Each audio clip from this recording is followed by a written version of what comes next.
Good evening class. कल के class में हम आपको क्या बता रहे थे बताइए। उर्वरक के बारे में बता रहे थे।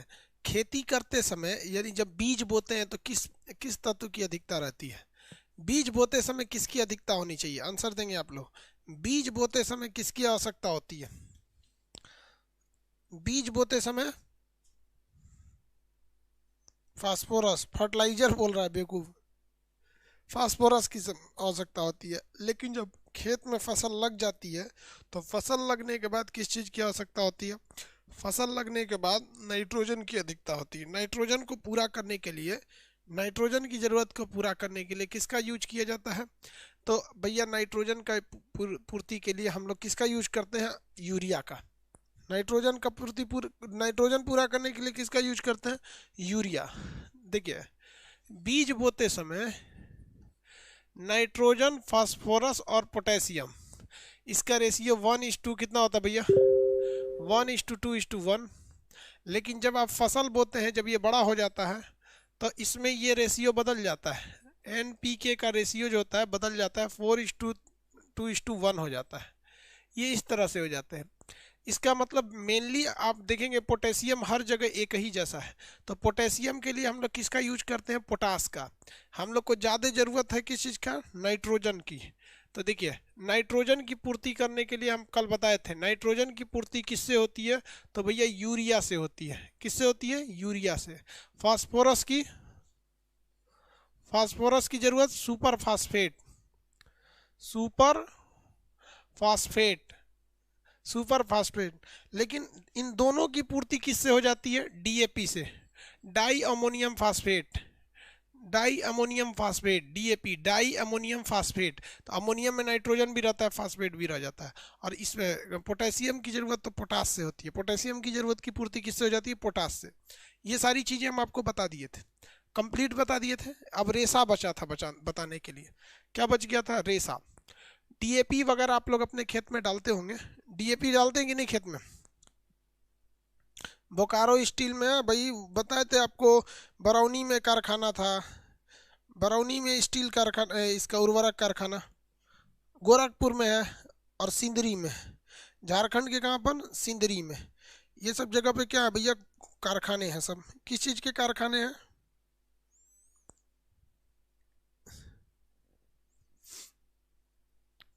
उर्वरक के कारखाने। किस चीज़ के कारखाने भैया? उर्वरक के कारखाने। किसी को कोई दिक्कत नहीं?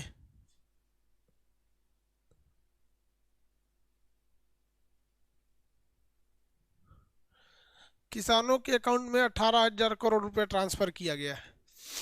देखिए भैया, एक बात बताते हैं, ये 18,000 करोड़ रुपए जो ट्रांसफर किए गए हैं, इससे ज़्यादा बेटर रहता कि इन पैसों का ट्रैक्टर खरीद के किसी एक एरिया से स्टार्ट करके जहाँ पे हिसाब से उस गांव में रख देते।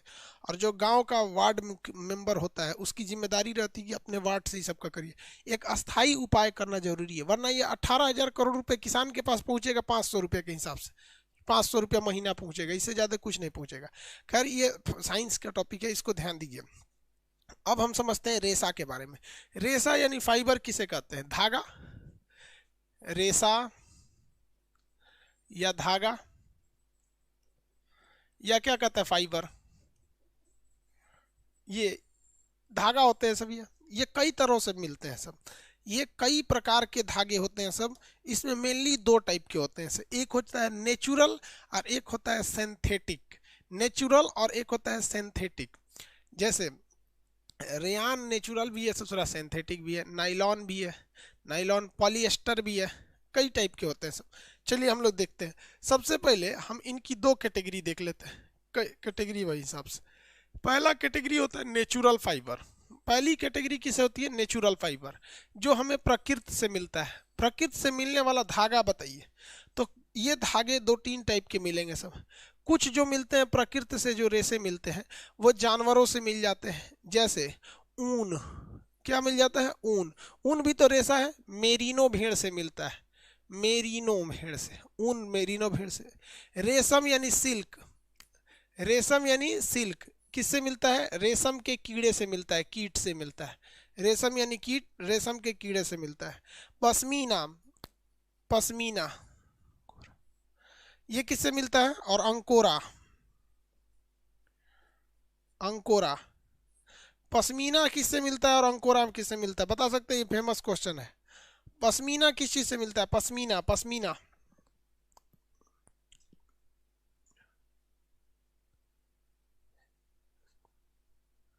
पश्मीना पूछ रहे हैं, कीट से थोड़ी मिलता है यार। देखिए अंकोरा जो होता है ना, ये खरगोश से मिलता है। अंकोरा नामक क्या होता है? खरगोश, बकरी। ये पश्मीना बड़ी साइज की बकरी होती है, उससे ये मिलते हैं सब, ये पश्मीना ऊन। और भी बहुत सारी इसकी कैटेगरी होती है, सब नेचुरल होते हैं सब। नेचुरल, ये नेचुरल काम में आते हैं। तो ये तो भैया हो गया जानवरों से मिलने वाला ये चीज। इसके अलावा हमें पेड़ पौधों से भी कुछ मिलता है। पेड़ पौधों से भी मिलेगा जूट, जूट जिसे हम लोग क्या कहते हैं? पटसन, पटसन। जूट यानी पटसन। आप जूट या पटसन देखे होंगे, पैर पोछने के लिए लोग बोरा बिछा बिछा देते हैं, ब्राउन कलर का जो बोरा होता है। इधर जूट का तो कहीं बोरा ही नहीं दिख रहा, वरना दिखाते हैं आप लोग को। इस टाइप में बोरा होता है ना एक तो जूट का, जूट का बोरा इस टाइप में रहता है, येलो कलर का, जिसमें सब्जी वगैरह खा आता है। जूट यानी पटसन का बोरा हो सकता है। किसका होता है? पटसन का। जूट का बोरा देखे ना, पटसन की बोरी होती है सब, जूट या पटसन की, जूट या पटसन का होता है। देखे कि नहीं देखे? हाँ भाई, चावल यार कुछ भी लाओ, आप लोग के पास होता है। कॉटन यानी कपास, कॉटन या कपास, कॉटन कहिए या कपास कहिए, वो भी क्या है? एक तरह का नेचुरल रेशा होता है। कॉपर या कपास, इसका नेचुरल हो जाता है ये। अब आगे देखिए, इसमें इसके अलावा और क्या होता है भैया? पेड़ पौधों से और भी कुछ प्राप्ति होती है। नारियल की रस्सी, नारियल की रस्सी भी किससे मिलती है? पेड़ पौधों से मिलती है। नारियल की रस्सी जो होती है पेड़ पौधों से मिलती है। क्वायर बोलते हैं या लूफा बोलते हैं नारियल।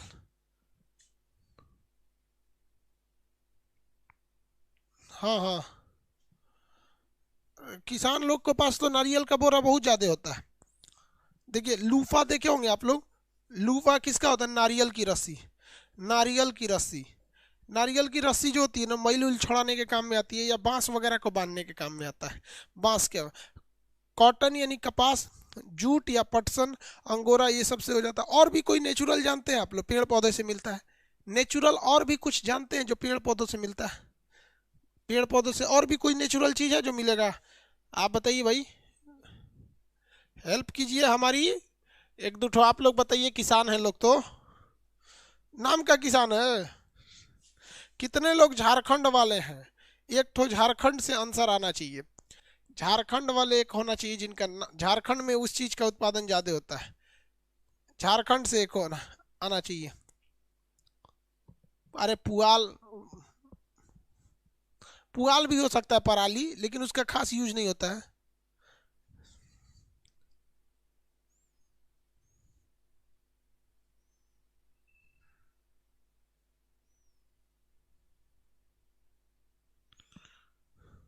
लाह नाम नहीं सुने? लाह, लाह, लाह सुने? लाह कंगन बनता है लाह का, पतला धागा की तरह होता है लाह। पेड़ से निकलता है, उसको जला के पिघलाया जाता है, उसको चौड़ा बना दिया जाता है, और उसी का क्या बना दिया जाता है? कंगन। औरतियाँ सब नहीं देखते हैं कंगन पहनती हैं से यहाँ पे। कंगन जो होता है ना, वो चूड़ी का लॉकिंग सिस्टम होता है।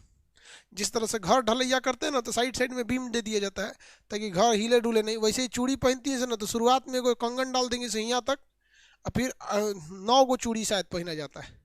चूड़ी कितना पहना जाता है? 9वें को शायद पहना जाता है। गाना है ना, मेरे हाथों में 9 9 चूड़ियां हैं। तो 9 गो इधर पहन के उसके बाद फिर एक ठो कंगन लॉक हो जाता है। तो वो कंगन किस चीज़ का बना होता है? लाह का बना होता है, लाह का। वो लाह की एक खासियत होती है, जब उसे गर्म कीजिएगा ना, तो हल्का सा पिघलने लगता है। बहुत ज़्यादा नहीं पिघलेगा मोम की तरह, हल्का सॉफ्ट हो जाएगा। तो क्या किया जाता है ना, लाह को ये एक इस तरह से एक पाइप ले लिया जाता है। लकड़ी की पाइप रहती है, इसको इस शेप में बनाया जाता है, ये शेप में। अब ये जिस साइज की लड़की रहेगी उस साइज का इसमें पहना दिया जाएगा कंगन, ये गोल रहेगा, क्या होगा, गोल, इसमें कंगन पहना दिया जाएगा। अब इतनी मोटी महिला के लिए क्या हो गया, कंगन हो गया है। अब इस कंगन को डिजाइन देना है तो इसको आग के पास ले जाके इसको नीचे से क्या दिखाया जाता है, आग दिखाया जाता है। ऐसे आग दिखाइएगा ना तो ये हल्का हल्का क्या हो जाएगा, गर्म हो जाएगा। तो इसमें चिमटा से पकड़ के सितारा मोती साट दिया जाता है इस पे। तो ये कंगन पे धीरे धीरे धीरे धीरे क्या कर दीजिएगा, सितारा मोती साट दीजिएगा।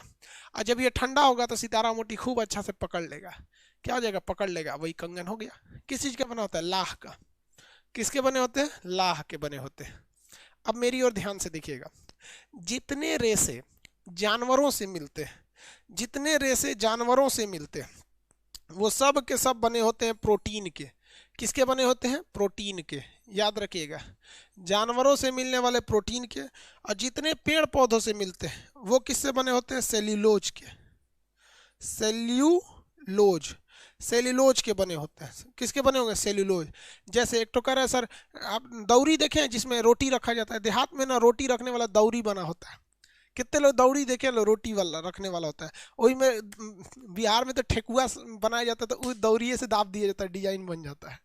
दौरी नहीं देखे हैं लोग, अरे हम लोग के यहाँ पतो आती है नया नया बिया करके तो दौरी में पैर रखा जाता है, ये दौरी में से रख के वो दौरी में। नहीं देखे आप लोग दौरी, हाँ बाबू ये नोट्स में नहीं दिया है, ये नोट्स में नहीं दिया है, कल ही बताए थे कि अब जितना बता रहे हैं उसमें से कोई नोट्स में नहीं दिया, ये आपको बनाने चलता है, बताते चलिएगा साइड में, मतलब लिखते चलिएगा। दौरी देखे धागा का होता है, अरे यार कैसे दिखाएं, दौरी इधर आइयो नहीं है, तो वो भी क्या है, रेशा ही है। पुआल जो होता है ना, पुआल, उसका भी बना सकते हैं आप लोग। तो ये सारी चीज़ें जो होती हैं वो सेलुलोज की बनी होती हैं। तो इतना चीज़ ध्यान रखिएगा, जो पेड़ पौधों से मिलता है वो सेलुलोज से, जानवरों से मिलेगा वो प्रोटीन से मिलता है। जानवरों से जितना होता है वो किससे मिलेगा भैया, प्रोटीन से मिले रहते हैं सब। इतना तो समझ में आ गया। आपसे क्वेश्चन पूछेगा इनमें से कौन सा प्राकृतिक रेशा है, तो सेलुलोज कैसा है, प्राकृतिक है। सेलुलोज कैसा है, प्राकृतिक है। सेलुलोज में तो ये सब आ जाते हैं सब यार, सेलुलोज कोई अलग से थोड़े ना देखना है, सेलुलोज में ये सब के सब आ जाते हैं सब। सेलुलोज में, सेलुलोज किस में आएगा, नेचुरल फाइबर में आता है। सेलुलोज जब भी आता है नेचुरल फाइबर में आता है। आगे बढ़ जाए, सेलुलोज किस में आता है, नेचुरल में। कितने लोग बता सकते हैं क्या रेयान नेचुरल है, रेयान, क्या रेयान नेचुरल है, रेयान नेचुरल फाइबर होगा या नहीं होगा, यस या नो में। तो जो हमसे कोनो बटन दब गया, कमेंटवा छोटा हो गया, वो दिखिए नहीं रहा है, पास से जाके देखना पड़ रहा है, पता नहीं कौन बटन दब गया, सुबैया कीबोर्डवा पीट दिए। नहीं है, कुछ कह रहा नहीं है, कुछ कह रहा यही है, क्या है ये, ले ये तो पूछ रहा है ससुरा रेयान है क्या।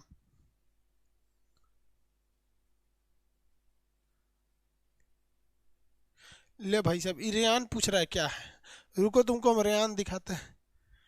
देखो ये गमछा देख रहे हो, ये रेयान है। जो गमछा देख रहे हैं वो गमछा क्या है, रेयान है। ये देखिए, ये दिख रहा है चादर, ये भी किस चीज का बना हुआ है, रेयान का बना हुआ। ओढ़ ले क्या इसको, ये किस चीज का बना है, रेयान का बना हुआ है। किस चीज का है, रेयान का। देख लिए किस चीज का बना है, ये रेयान का बना हुआ है। अब दोबारा मत पूछना किस चीज का होता है रेयान, पिटबो करेंगे रेयान। अब बता भाई तू कि रेयान नेचुरल होगा या नहीं, अब बताइए, हम नहीं बताने वाले। अब रेयान नेचुरल होगा कि नहीं होगा, कुछ आधा तो बोल दिया पहले ही कि ना होगा।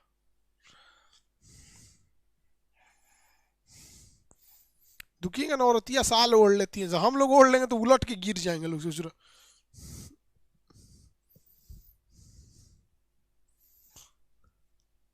हाँ देखो भैया, ये जो रेयान होता है ना, अगर आप ओरिजिनल कॉटन डाल दीजिएगा तो ये कॉटन का ओरिजिनल कर दीजिएगा ना, तो ये फक फक हो जाएगा ससुरा, कॉटन की तरह गर्मी नहीं, ठंडा नहीं रोक पाएगा। तो या तो फिर पतला हो जाएगा, इसलिए इसमें क्या करते हैं, सेल्यूलोज डाल देते हैं। क्या चीज, सेल्यूलोज। अब आप कहिएगा सर कौन वाला सेल्यूलोज, ससुरा कोनो सेल्यूलोज उठा लो, कोई भी सेल्यूलोज उठा लो, और उसमें क्या डाल दो, उसमें NaOH, NaOH plus H2SO4, NaOH plus H2SO4। अभी ये क्या हो गया, ये अर्ध रूप, NaOH प्लस H2SO4। अगर ये डाल देते हम लोग तो ये एक तरह का नेचुरल में भी आ जाता है और एक तरह का सिंथेटिक में भी आ जाता है। तो ये नेचुरल प्लस सिंथेटिक दोनों हो जाता है, नेचुरल प्लस सिंथेटिक दोनों हो जाता है। कहेगा कि बेडशीट किस चीज का होता है, बेडशीट कहेगा बेडशीट किस चीज का होगा, बेडशीट तो भैया इसी का होता है, चादर बेडशीट ये सब क्या होता है, ये रेयान का होता है। आगे बढ़ जाते हैं।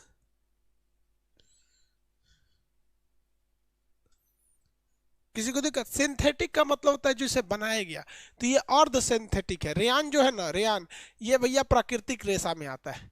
रेयान किस में आता है, प्राकृतिक रेशा में आता है, इसलिए आप इसको प्रकृति के बनाइएगा, क्या बनाइएगा, प्राकृतिक बनाइएगा। अब हम लोग आर्टिफिशियल देखते हैं, तो आर्टिफिशियल में दो सबसे फेमस होते हैं, तीन ठो। एक आता है आपका नाइलॉन, एक आता है पॉलिएस्टर और एक आता है आपका कार्बन फाइबर। नाइलॉन, पॉलिएस्टर और कार्बन फाइबर, ये तीन ठो में फेमस होता है सब, जिसे हम लोग कहते हैं सिंथेटिक फाइबर, जिसे हम लोगों ने बनाया है synthetic fibre. Synthetic fibre, synthetic fibre, synthetic fibre, ये क्या होता है भैया, ये मैन मेड होता है, man made. Man made, women made नहीं लिखता है, मैन मेड लिखता है। अब लड़की से बुरा नहीं मानेगी सब, मैन मेड होता है। किसी को दिक्कत। अब इसमें क्या चीज आते हैं, सबसे पहला आता है नाइलॉन।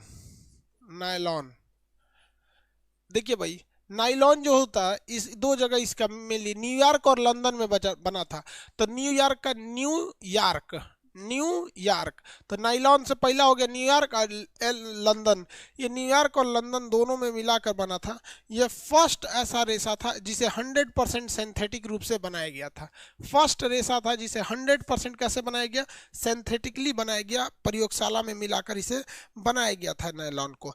ये नायलॉन एक तरह से आप कह सकते हैं कि प्रथम प्राकृतिक रेशा था। ये बहुत ही चिकना दिखता है और तार के समान दिखता है। कैसा दिखता है, चिकना और तार के समान दिखता है। इसका यूज हम अपने दैनिक जीवन में बहुत ही ज़्यादा करते हैं नायलॉन को। नायलॉन का दैनिक जीवन में यूज बहुत ही ज़्यादा देखने को मिलता है। ये भी छोटे छोटे कार्बन अणुओं का क्या होता है, बना गया रहता है, इसे मिलाकर बनाया जाता है।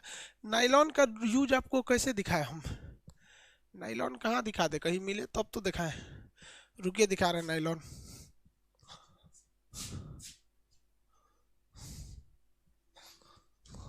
देखिए ये ब्रश है, तो ये जो तरवा है ये जो है ये किसका बना होता है, नायलॉन का होता है, नायलॉन का। ठीक है, देखिए ये ब्रश अभी हमने 1 हफ्ता पहले लिया है। 2 महीने बाद आप किसी भी ब्रश को बता सकते हैं कि वो लड़की का ब्रश है कि लड़का का। अगर वो सही सलामत में दिख रहा है तो समझ जाइएगा कि वो ब्रश लड़की का है। और अगर वो झाड़ू जैसा हो गया 1 महीना के अंदर अंदर अगर वो झाड़ू जैसा हो गया, समझ जाइएगा वो लड़का का है। तो ये बाहर वाला ये ब्रश है, ये किसका बना होता है, नायलॉन का बना होता है। ऐसी मिलती जुलती चीज़ें और कहाँ आपने देखा होगा। ऐसी ही चीज़ की बनी होती है मच्छरदानी, ऐसी चीज़ों की क्या बनी होती है, मच्छरदानी। और जैसी मच्छरदानी होती है, मजबूत मच्छरदानी, मछली का जाल, पैराशूट की रस्सी, ये सारी चीज़ें किस चीज़ की बनी होती है, नायलॉन की बनी होती है। किसकी बनी होती है, नायलॉन की। देखिए ना अब नायलॉन, किसी को दिक्कत तो नहीं है नायलॉन में।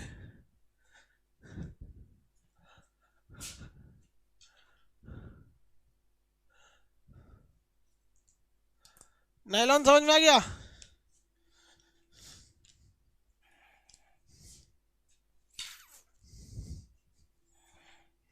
चलिए, नायलॉन जो था प्रथम रेशा था जिसे आर्टिफिशियली रूप से बनाया गया था। आर्टिफिशियली बनाने वाला पहला रेशा नायलॉन को बनाया गया था। आगे बढ़ जाते हैं हम। नायलॉन के बाद आता है पॉलिएस्टर। नायलॉन के बाद क्या आता है भैया, पॉलिएस्टर। पॉलिएस्टर के कपड़े ऊपर देखे होंगे, पॉलिएस्टर के। इसका एग्जाम्पल लिखना पड़ेगा।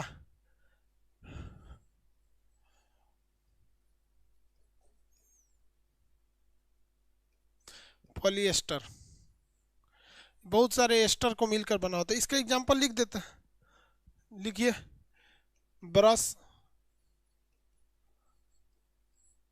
पैरासूट, पैरासूट के बाद आपका क्या हो जाएगा, ब्रश, पैरासूट, पैरासूट, पैरासूट, और क्या बोले थे, जाल, मच्छरदानी, मॉस्किटो नेट, मच्छरदानी, मच्छरदानी, बहुत ही चीज होता है, किस चीज का बना होता है, नाइलॉन का बना होता है। ये जो होता है भैया, ये पॉलीएस्टर बहुत सारे एस्टर से मिलकर बनता है। क्या करता है, एस्टर से मिलकर बनता है, एस्टर से मिलकर बनाया जाता है, मिलकर। जब भी पॉली शब्द समझिएगा तो किसी न किसी चीज से मिलकर बना होता है, तो ये एस्टर शब्द में मिलता है। इसमें मेनली क्या क्या चीजें, मेनली मुख्य जो होते हैं सब, इसमें अभिक्रियात्मक समूह जो होते हैं सब, वो हाइड्रोक्सी आयन होता है, और एक होता है कार्बोक्सिलिक आयन। हाइड्रोक्सी आयन और कार्बोक्सिलिक आयन को मिलकर ये बनाया गया रहता है पॉलिएस्टर का यूज। पॉलिएस्टर जो होते हैं सब, इसके कपड़े जो होते हैं सब सेम ऐसे ही होते हैं सब, मुलायम होते हैं सब, लेकिन बहुते ससुरा मजबूत होता है पॉलिएस्टर का कपड़ा। पॉलिएस्टर के कपड़े आते हैं सब ना, लगता है आदमी छाता लगा के घुमा है। सीबीएसई वाला वही कपड़वा पहन के कहता है पार्टी वियर है, पार्टी वियर। अरे ससुरा छाता वाला कपड़ा है, वो बोलता है पार्टी वियर है, पार्टी वियर। तो ये बड़ी चिकने होते हैं सर ये सब कपड़े।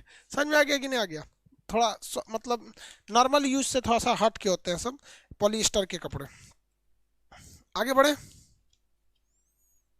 किसी को दिक्कत तो बोलिए। पॉलिएस्टर कहीं देखे हैं लोग यूज में,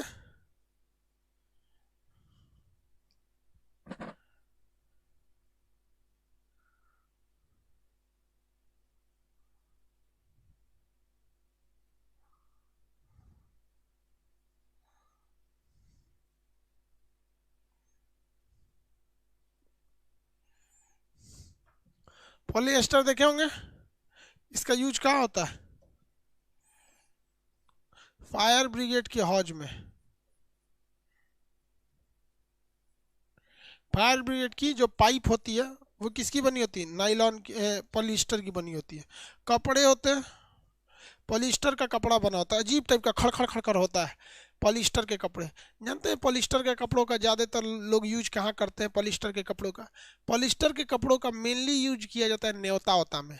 जैसे मान लीजिए किसी के यहाँ शादी पड़ल है, तो जब शादी पड़ा रहता है ना, तो इतना ना मेहमान आ जाते हैं, सबको कपड़े देना रहता है, तो पॉलिएस्टर का उठा ले आता है। जो देखता है आदमी की पैसा वाला है, इस मेहमान की औकात ज़्यादा है, तो उसको लोग बढ़िया गिफ्ट देते हैं। और देखता है हिंदुस्तान के लोग मेहमान का ज़्यादा पैसा वाला नहीं है, तो उसको कम दे देते हैं। तो भाई ये दुनिया का दस्तूर याद रखना, इसमें कोई तुम्हें कुछ देने वाला नहीं है, यह केवल ये दुनिया एक्सचेंज पर चल रही है। और हिंदुस्तान में तो 80% रिश्ते केवल लोग इसलिए ढो रहे हैं कि जरूरत पे कभी भाई साहब काम आ जाएंगे। 80% रिश्ते केवल इसीलिए चलाए जा रहे हैं भारत में, कभी आ जाएगा काम आ जाएगा, चलो यहाँ पर कभी जरूरत पड़ने पे काम आ जाएंगे। ज़्यादातर रिश्ते तो इसी पे टिके हुए हैं। तो ये आप समझ में आ गया पॉलिएस्टर। इसमें याद रखिएगा ये कौन सा ग्रुप होता है, तो भैया कार्बोक्सिलिक ग्रुप होता है। और ये कौन सा, नाइलॉन में तो एमाइड हो जाता है, इस वाले में एस्टर ग्रुप होते हैं सब, नाइलॉन वाले में एमाइड।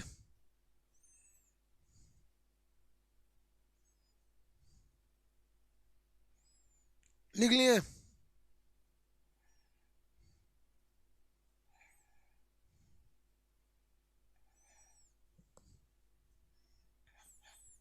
आगे बढ़े, इसको लिखते रहिएगा आप लोग। अब समझते कार्बन फाइबर, क्या समझते हैं carbon fibre, carbon fibre. Carbon fibre क्या होते हैं भैया, ये कार्बन की एक लंबी श्रृंखला से मिलकर बने होते हैं। इसमें कार्बन की क्या होती है, एक बहुत ही लंबी श्रृंखला होती है कार्बन की। तो कार्बन की अत्यधिक लंबी श्रृंखला से मिलकर कौन बने होते हैं भैया, ये कार्बन फाइबर बने गए रहते हैं। ये कार्बन फाइबर बहुत ही मजबूत और बहुत ही हल्के होते हैं। बहुत ही मजबूत या बहुत ही हल्के होने के कारण इसका हम लोग कहाँ यूज करते हैं, अंतरिक्ष यान,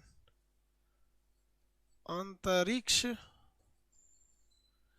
अंतरिक्ष यान में, नहीं तो वायुयान के पुर्जे बनाने में, वायुयान के पुर्जे बनाने में ये बहुत ही मजबूत और बहुत हल्के होते हैं। बुलेट प्रूफ जैकेट वगैरह में, bullet proof bullet proof jacket वगैरह में इसी का यूज किया जाता है। किसी को कोई दिक्कत? बुलेट प्रूफ जैकेट बनाने में इसी का यूज किया जाता है। किस फाइबर का? कार्बन फाइबर का यूज किया जाता है। कार्बन फाइबर का यूज किया जाएगा। आगे बढ़े। किसी को दिक्कत है फाइबर वाले में?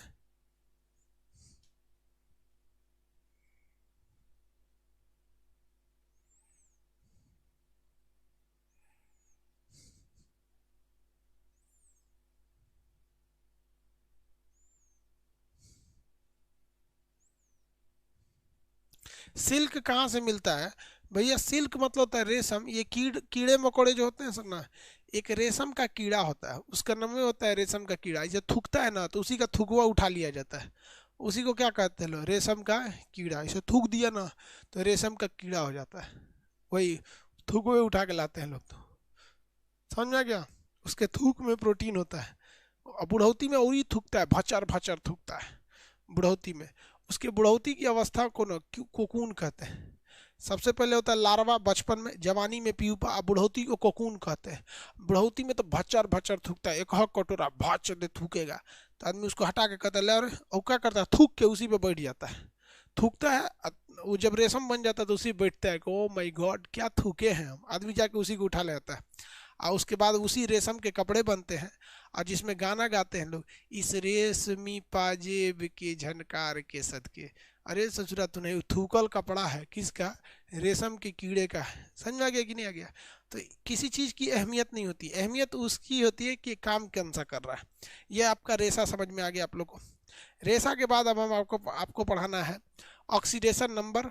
ऑक्सीडेशन नंबर के बाद पढ़ाना है ऑक्सीडेशन नंबर कैसे निकालना है। ऑक्सीडेशन नंबर निकालने के बाद आपको पीरियोडिक टेबल। किसी को कोई दिक्कत है?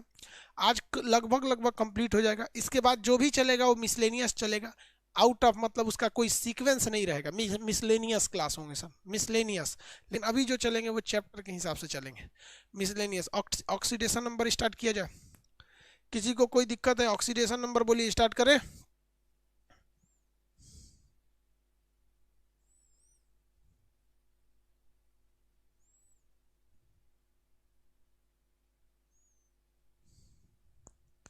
हाँ, ये रेशमी जुल्फे, ये सरबती आंखें इन्हें देख कर जी रहे हैं कई। रेशमी देखो गाना सुना है, रेशम वगैरह पढ़ लिए ना। चलिए आगे समझते हैं हम। रेशम समझ में आ गया आप लोग को। अब हम लोग समझते हैं ऑक्सीडेशन नंबर।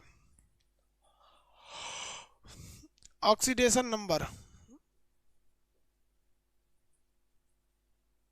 इसे शॉर्टकट में ओएन कहते हैं, ऑक्सीडेशन नंबर। इसको निकालने का तरीका बड़ा सिंपल होता है। इसको निकालने का तरीका बहुत सिंपल होता है। ऑक्सीडेशन नंबर क्या होता है? Power of ion, power of ion. जैसे ये ऑक्सीडेशन नंबर, जैसे हम लिखते कैल्शियम +2, तो इसका ऑक्सीडेशन नंबर कितना है? +2 है। ऑक्सीजन -2, इसका ऑक्सीडेशन नंबर कितना है? -2 है। सोडियम +1, ऑक्सीडेशन नंबर कितना है? 1 है। क्लोरीन -1, ऑक्सीडेशन नंबर कितना है? -1 है। तो ऑक्सीडेशन नंबर जो होता है पावर ऑफ इलेक्ट्रॉन होता है। ये जब भी पावर ऑफ आयन होता है, ये जब भी होगा तो या तो पॉजिटिव होगा, नहीं तो ये निगेटिव होगा। लेकिन अगर कोई परमाणु निष्क्रिय है, अकेला परमाणु है, अगर कोई सिंगल खड़ा हुआ है परमाणु, तो उसका ऑक्सीडेशन नंबर क्या होता है? 0 होता है। अगर कोई यौगिक दिया हुआ है, यौगिक दिया है, तो यौगिक है तो उसका भी ऑक्सीडेशन नंबर 0 है। लेकिन अगर कोई आयन है तो आयन को ही हम क्या कहते हैं? पावर में अगर कुछ नहीं है, मान के चलिए जैसे यहाँ देते हैं सोडियम, तो ये तो सोडियम परमाणु है, इसके ऊपर पावर में कुछ नहीं है, तो क्या हो जाएगा? 0। जैसे हम आपको कोई यौगिक देते हैं NaCl, भैया ये भी यौगिक है, पावर में कुछ नहीं है, तो इसका भी क्या हो जाएगा? 0 हो जाएगा। लेकिन हम आपको ऐसे दे देते हैं H2SO4 -2 दे देते हैं, H2SO4 -2 दे देते हैं, तो आप बताइए ऑक्सीडेशन नंबर आप कितना मानिएगा? आपको इस पूरे का ऑक्सीडेशन नंबर कितना मानना पड़ेगा? -2 मानना पड़ेगा। यही एक सिंपल सा कॉन्सेप्ट है ऑक्सीडेशन नंबर को। ऑक्सीडेशन नंबर एक्चुअली ये वैलेंसी की तरह ही दिखाया जाता है। ऑक्सीडेशन नंबर किसकी तरफ ट्रीट करता है?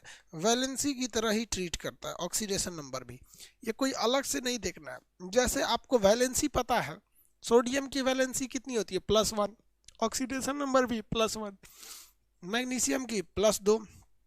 तो कुछ कुछ चीज़ों का आपको याद रखना है, जैसे हाइड्रोजन का +1 याद रखिएगा, सोडियम का +1 याद रखिएगा, क्लोरीन का -1 याद रखिएगा, ऑक्सीजन का -2 याद रखिएगा,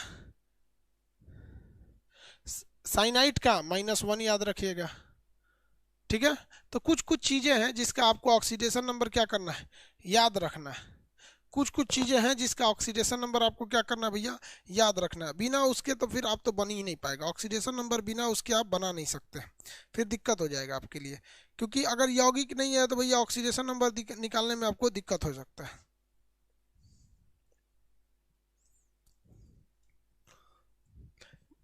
ये सब चीज़ें कुछ कुछ के याद रखना है आपको ऑक्सीडेशन नंबर। जैसे हम आपको एक एग्जांपल दे देते हैं, ऑक्सीडेशन नंबर निकालिए। पोटेशियम का भी कितना होता है, 1 होता है। हम ये कहते हैं कि आप निकालिए, किसका निकालेंगे,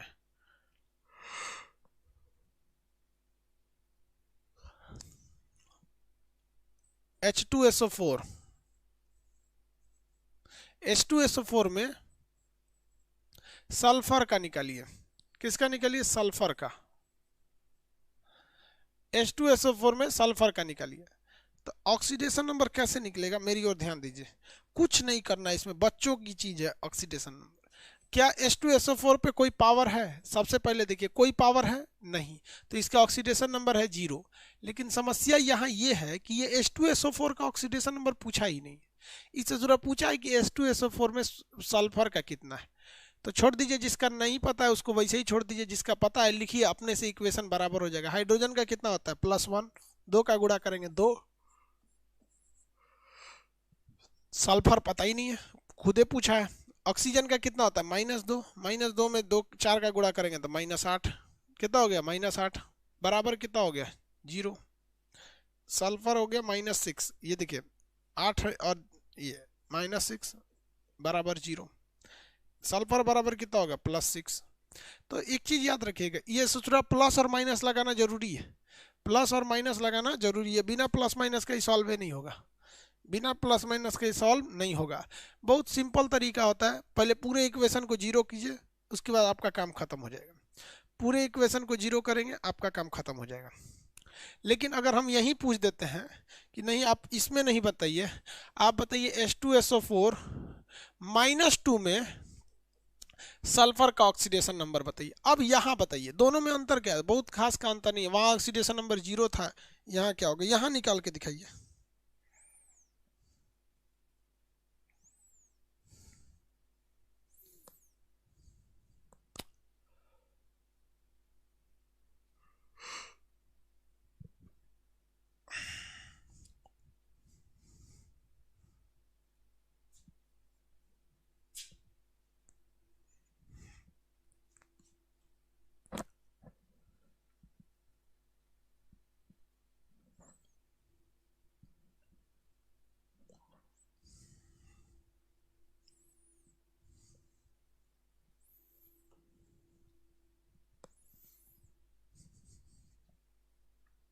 कितना आया,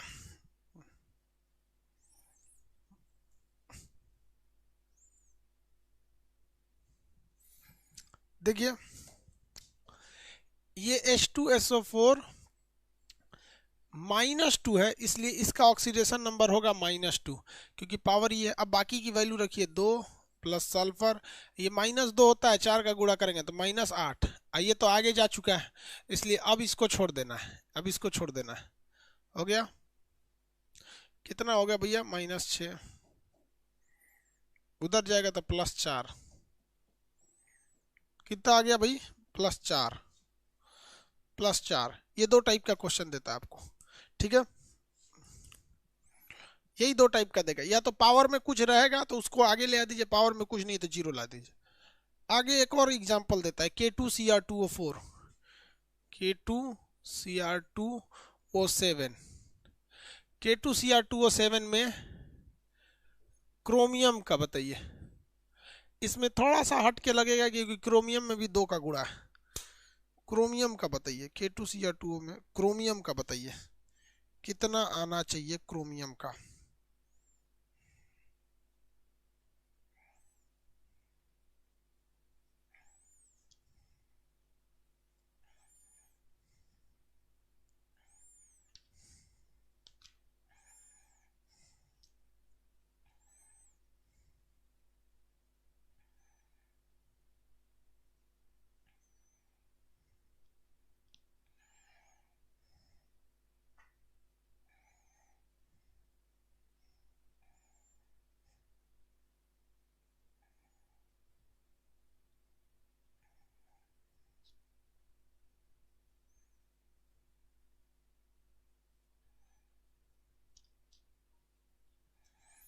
ये हो गया।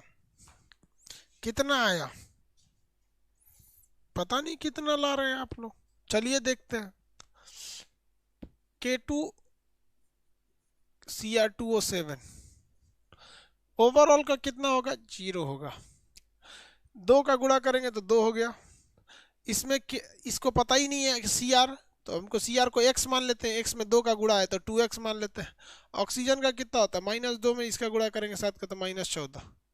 कितना हो गया, -14 बराबर कितना हो गया, 0। इसमें इसको जोड़िए, -12 बराबर 0। ये उधर चला गया, 2x बराबर 12, x बराबर +6, x बराबर +6। चलिए एक और निकाल के दिखाइए। ये लास्ट क्वेश्चन है, इसके बाद आप निकालते रहिएगा भाई। कितना, एक टाइप पे कई क्वेश्चन बताएंगे, 4 गो न्यूमेरिकल बहुत है। KMnO4 में KMnO4 में Mn का बताइए। पोटेशियम का तो 1 होगबे करता है, तो सब लोग को पता है। मैग्नीज का बताइए, Mn का ऑक्सीडेशन नंबर क्या होगा, KMnO4 में Mn का।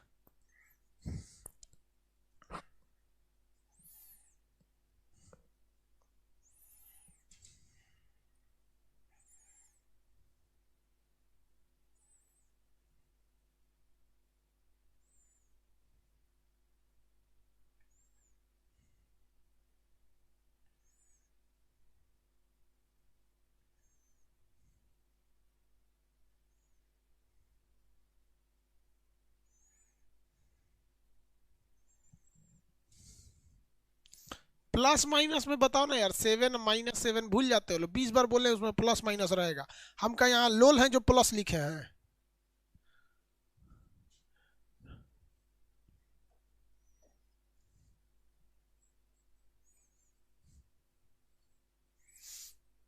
जीरो। पोटेशियम जो होता है इसका 1 होता है, प्लस Mn पता ही नहीं है तो Mn लिख देते हैं। ऑक्सीजन का -2, 4 का गुणा करेंगे -8 = 0। Mn इसको जोड़िएगा तो -7, उधर जाके ये कितना हो जाएगा, Mn +7। भाई साहब इसमें प्लस माइनस नहीं लिखिएगा ना, सब चौपट हो जाएगा। तो उम्मीद करते हैं कि आप लोग को ये निकालना आ जाएगा। बहुत ज़्यादा टफ नहीं देगा, नॉर्मल ही देगा, लेकिन ये निकालना आप लोग को आ जाएगा। इसी उम्मीद से आगे बढ़ते हैं।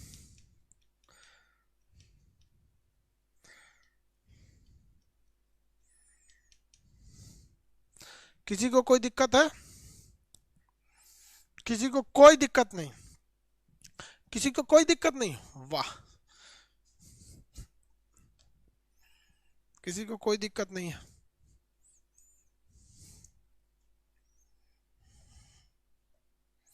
अब हम लोग ये समझते हैं कि ससुरा ऑक्सीडेशन बोला किसे जाता है।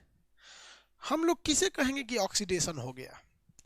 तो ऑक्सीडेशन का मतलब क्या होता है, नॉर्मल चीज ऑक्सीडेशन, जैसे बोला जाता है ना कि फला का ऑक्सीडेशन हो गया। तो ऑक्सीडेशन को हम लोग क्या कहते हैं, उपचयन कहते हैं। क्या कहेंगे, उपचयन कहते हैं। ऑक्सीडेशन को उपचयन कहते हैं, याद रखिएगा। हिंदी मीडियम वाला क्यों पगलाया रहता है, देखिए इंग्लिश मीडियम वाला या ऑक्सीडेशन का कहा कि ऑक्सीडेशन, ऑक्सीडेशन पढ़ के चल गया। अब हिंदी मीडियम वाला उसको कहेगा उपचयन, नहीं तो ऑक्सीकरण। ऑक्सीकरण ससुरा हिंदी मीडियम वाला जब तक 2 गो नाम ना रखेगा ना, तब तक एक पेटे नहीं भरेगा। ब्रेन इंग्लिश में खत्म, ब्रेन हिंदी में दिमाग मस्तिष्क। ससुरा 2 गो नाम का है रखता है। पेट इंग्लिश मीडियम वाला स्टमक का के खत्म, पेट उदर। लेग पैर गोड़ टंगरी, 3 गो नाम रखेगा। और कहेगा हिंदी मीडियम वाला का ऐसे नहीं ऐसे।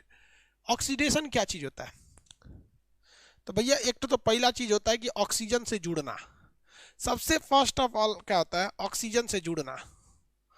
ऑक्सीजन से जुड़कर सड़ जाना, सड़ जाना क्या कहलाता है, ऑक्सीडेशन कहलाता है। ऑक्सीजन केवल जहां ऑक्सीजन जुड़ेगा उस चीज को सड़ाएगा ही सड़ाएगा। जैसे लोहा जो होता है ऑक्सीजन से जुड़ता है, लोहा क्या हो जाता है, ऑक्सीजन से जुड़ता है, नमी और ऑक्सीजन से जुड़ता है, लोहे पे जंग लग जाता है। लोहे पे क्या लग जाता है, जंग लग जाता है, लोहा से सड़ जाता है। तो लोहे का क्या हो गया, ऑक्सीडेशन हो गया। तो ऑक्सीजन से जुड़कर किसी चीज का सड़ जाना क्या कहलाता है, ऑक्सीडेशन कहलाता है। ऑक्सीजन से जुड़कर किसी चीज का सड़ जाना क्या कहलाएगा, ऑक्सीडेशन कहलाएगा। याद रहेगा ऑक्सीडेशन भैया, इसके कई गो फॉर्मूला होते हैं। ऑक्सीजन जहां भी जुड़ेगा आप समझ जाइएगा कि क्या हो गया, ऑक्सीडेशन हुआ है। अच्छा ये बताइए, ऑक्सीजन प्लस होता है या माइनस होता है, थोड़ा इतना बताइए तो, ऑक्सीजन प्लस होता है या माइनस होता है, दिमाग लगाइए।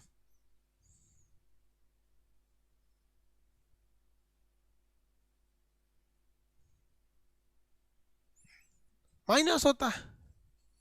तो ऋणात्मक से जुड़ना, हम यहाँ ऑक्सीजन ना लिख के ये लिख देते हैं ऋणात्मक से जुड़ना। किसी ऋणात्मक से जुड़ जाएंगे, किसी निगेटिव चीजों से जुड़ जाएंगे तो आप क्या कह सकते हैं कि भैया उसका ऑक्सीडेशन हो गया है। तो ऑक्सीजन से जुड़ना या किसी ऋणात्मक से जुड़ जाना क्या कहते हैं, ऑक्सीडेशन हो गया है। इसका तीसरा नियम यह है कि हाइड्रोजन को लतिया देना। भाई आप किसी न किसी को जोड़िएगा तो किसी न किसी को तो लतियाना पड़ेगा। हाइड्रोजन को बाहर निकालना, हाइड्रोजन को क्या करना, बाहर निकालना, क्या कहलाता है, ऑक्सीडेशन कहलाता है। जैसे आप देखिए यह है H2SO4, इसमें जैसे Zn लाएंगे ना तो क्या बन जाएगा, ये सोचो ZnSO4 हो जाएगा। ZnSO4, Zn किससे जाके जुड़ गया है, देखिए ऑक्सीजन वाले से जुड़ गया, किसको बाहर कर दिया, हाइड्रोजन को बाहर कर दिया। तो भैया ऑक्सीजन से जुड़ना भी ऑक्सीडेशन कहलाता है, और इसमें से हाइड्रोजन को लतिया देना भी ऑक्सीडेशन कहलाता है। तो ऑक्सीजन से जुड़ना, देखिए इसमें ऑक्सीजन है ना, और ऑक्सीजन के ऊपर माइनस भी होता है, ऑक्सीजन के ऊपर क्या होता है, माइनस होता है। तो ऑक्सीजन से जुड़ना या माइनस के साथ जुड़ जाना ऑक्सीडेशन कहलाता है। साथ ही साथ हाइड्रोजन को लतिया देना ऑक्सीडेशन कहलाता है, हाइड्रोजन को लतिया देना ऑक्सीडेशन कहलाता है। जिस चीज़ का ऑक्सीडेशन होता है वो चीज़ सड़ जाती है। लोहे का ऑक्सीडेशन होने से लोहा सड़ जाता है, जिसे हम लोग कहते हैं जंग लग गया, जिसे हम लोग क्या कहते हैं, जंग लग गया, जिसे हम क्या कहेंगे भैया, जंग लग गया। इसके अलावे भी एक फॉर्मूला होता है, इसके अलावे भी एक फॉर्मूला होता है, हाइड्रोजन को बाहर निकाल देना या फिर इलेक्ट्रॉन को बाहर निकालना, इलेक्ट्रॉन को बाहर निकालना या इलेक्ट्रॉन का त्याग कर देना, इलेक्ट्रॉन का क्या कर देना, त्याग कर देना। अगर आप इलेक्ट्रॉन का त्याग भी कर देते हैं तो भी आप समझिएगा कि उसमें क्या हो जाता है, ऑक्सीडेशन नंबर हो गया, उसका क्या हो रहा है, ऑक्सीडेशन हो रहा है।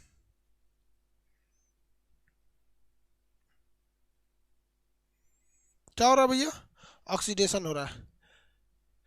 Loss of electron is oxidation. चलिए आप बताइए तो, यहां हम आपको दो एग्जांपल देते हैं, ए और बी। एक जगह क्लोरीन है, एक जगह सोडियम है। अभी तो आप बता ही नहीं सकते कि हुआ क्या, क्योंकि अभी तो कुछ हुआ ही नहीं, अभी तो चुपचाप बैठे हैं। ये क्लोरीन माइनस हो गया, ये सोडियम प्लस हो गया। अब आप बताइए इसमें से किसका ऑक्सीडेशन हुआ है, किसका ऑक्सीडेशन हुआ है, किसका ऑक्सीडेशन हुआ है।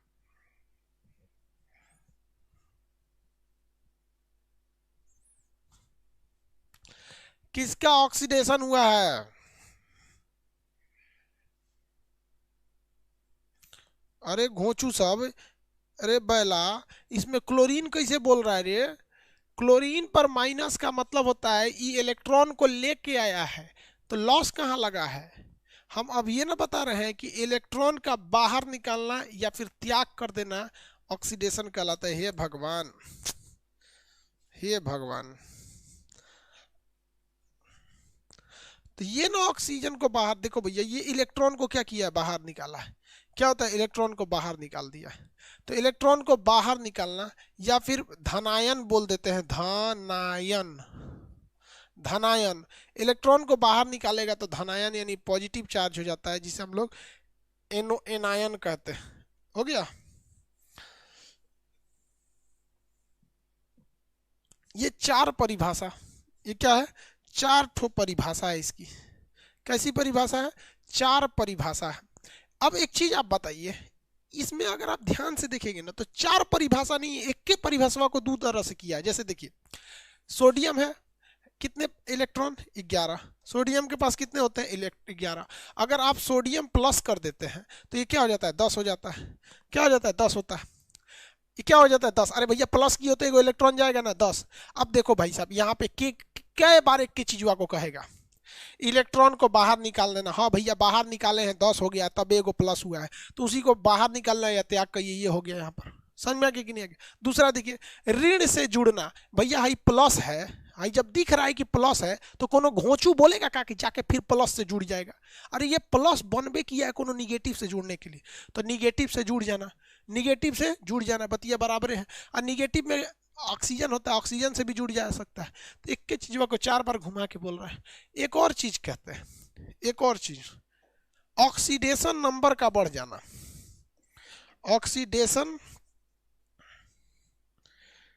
ऑक्सीडेशन नंबर का बढ़ जाना, ऑक्सीडेशन नंबर का बढ़ना, ऑक्सीडेशन नंबर का बढ़ जाना। देखिए सेम चीज बताते हैं। ये बताइए भाई इसमें सोडियम का ऑक्सीडेशन नंबर कितना है? ये बताइए सोडियम का ऑक्सीडेशन नंबर है कितना? यहां बताइए सोडियम का ऑक्सीडेशन नंबर है कितना? जल्दी बता भाई।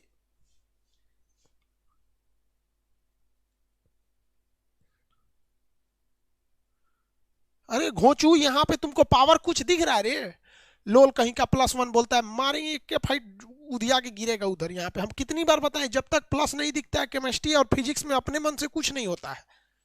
जब तक वो किसी से जुड़ेगा नहीं वो प्लस माइनस नहीं होगा। अब ये इन सबको घोंचू को बताए थे, यहाँ देखो अब ये बताए थे कि अकेला परमाणु रहेगा ना तो 0 रहेगा। ऑक्सीडेशन नंबर बोलिए यहाँ पर कितना है? 0 है। कितना है? 0 है। अब हम आपको क्या बताए हैं कि इलेक्ट्रॉन को बाहर निकालना, तो भैया इलेक्ट्रॉन बाहर निकालिए, इसका इलेक्ट्रॉन को बाहर निकालिए, क्या कहलाता है? ऑक्सीडेशन हो जाता है। तो इलेक्ट्रॉन को बाहर निकालना ऑक्सीडेशन होता है। साथ साथ अब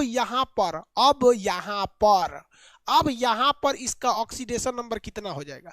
यहां पर इसका ऑक्सीडेशन नंबर हो जाएगा +1। तो भैया हमारे पास 0 रुपया था, अब +1 हो गया तो बढ़ नहीं गया।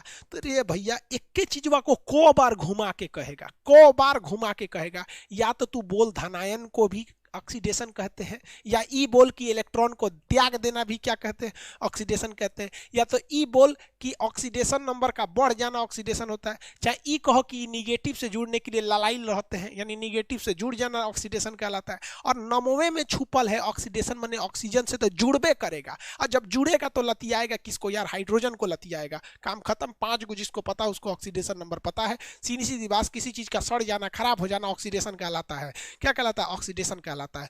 चांदी के चम्मच में अगर अंडा फोड़ दीजिएगा ना तो अंडा में होता है सल्फर, वो चांदी को क्या करता है? ऑक्सीकरण कर देता है। क्या कर देता है? ऑक्सीडेशन कर देता है। और चांदी क्या हो जाता है? काला हो जाता है। चांदी क्या हो जाता है? काला हो जाता है। तो उसको चमका के दिया जाता है। चांदी को क्या किया जाता है? चमका के दे दिया जाता है। महिला सब पहनती है, सब सोना चांदी सब महिला पहनती है सब। कई गो तो आदमी भी पहनता है मोटका मोटका सोना का सिकड़ी। लोग कहते हैं कि आदमी को पहनना शुभ होता है। हद है भाई साहब।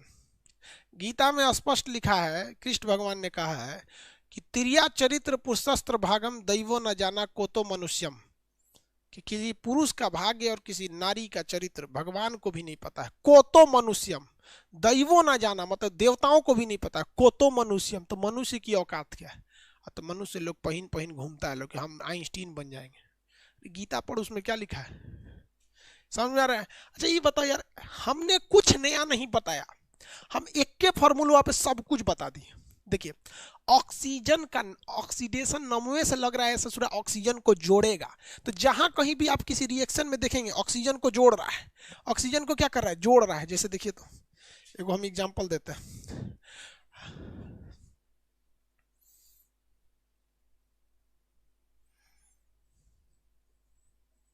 ऑक्सीडेशन हो रहा है,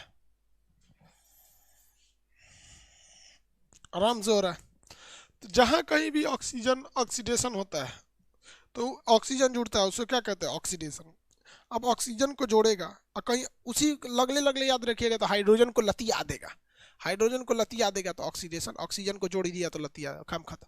अब हेकरे से 3 गो बनाइए, हेकरा से 3 गो फॉर्मूला बनाइए। भैया हियाँ देखो कई गो इलेक्ट्रॉन, 11 गो इलेक्ट्रॉन, यहाँ 10 गो इलेक्ट्रॉन। कैसे 10 गो, तो पॉजिटिव हुआ। यहाँ से 3 गो नियम बनाइए। नियम संख्या पहला, धनायन, या इसी को कहते हैं इलेक्ट्रॉन का त्याग, इलेक्ट्रॉन का त्याग या इलेक्ट्रॉन को बाहर निकाल देना, तो ये पहला हो गया। दूसरा क्या हो गया, निगेटिव से जुड़ना, ऋणात्मक से जुड़ना, से जुड़ना। अब आप बताओ ना भैया, प्लस है तो प्लस से जुड़ेगा? आप लोग का लड़का से भी आके लिए तलतलाइल है आप लोग सब, तुम लोग क्या है, सब ऑक्सीडेशन है सब। समझ में आ गया कि नहीं आ गया? आप सब लोग क्या है, ऑक्सीडेशन। अच्छा बताइए लड़का, आप सब लोग क्या है, ऑक्सीडेशन है कि नहीं है? लड़का लोग ऑक्सीडेशन है कि नहीं है? अरे हाँ ना बोलेगा सब। हाँ कहता है हाँ हाँ हाँ।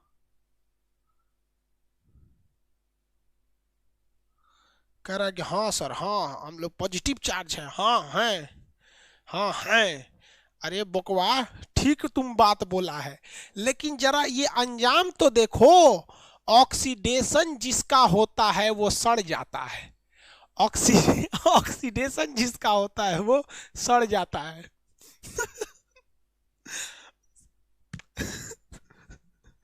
अब अंजाम समझ में आया क्या होगा? शादी बात जो तुम ऋणात्मक को लेके आओगे वो सड़ा देगी, क्योंकि ये केमिस्ट्री का रूल है, जिसका ऑक्सीडेशन होगा वो सड़ जाता है। सड़ जाओगे लोग, सड़ जाओगे। सड़ो। तो भैया ऋणात्मक से जुड़ जाना। ये बताओ भैया, यहाँ इसका ऑक्सीडेशन नंबर 0 था और यहाँ इसका ऑक्सीडेशन नंबर 1 हो गया, तो इंक्रीज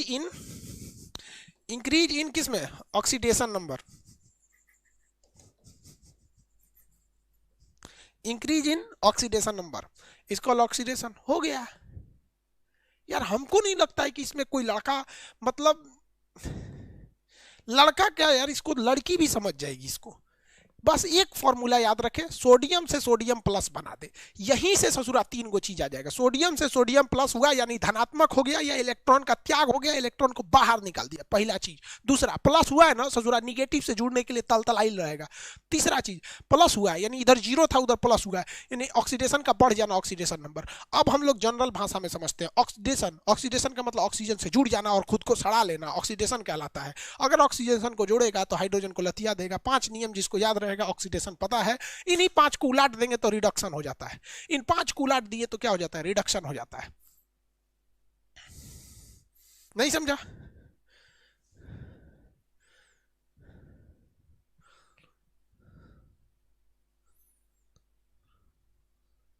किसी को दिक्कत है तो बोलिए।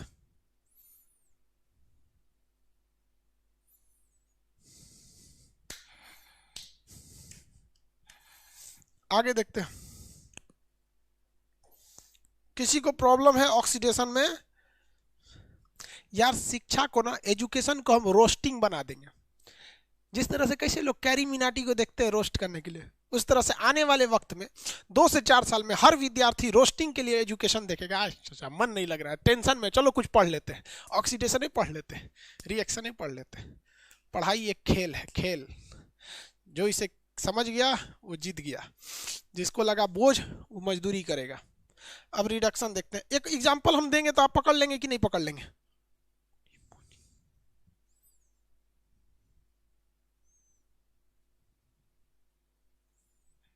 पकड़ लेंगे?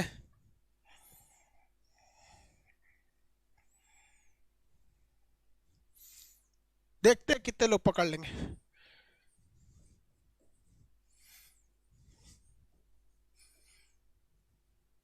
बताओ भैया, इसमें ऑक्सीडेशन हो रहा है या रिडक्शन हो रहा है? ऑक्सीडेशन या रिडक्शन? ऑक्सीडेशन या रिडक्शन हो रहा है?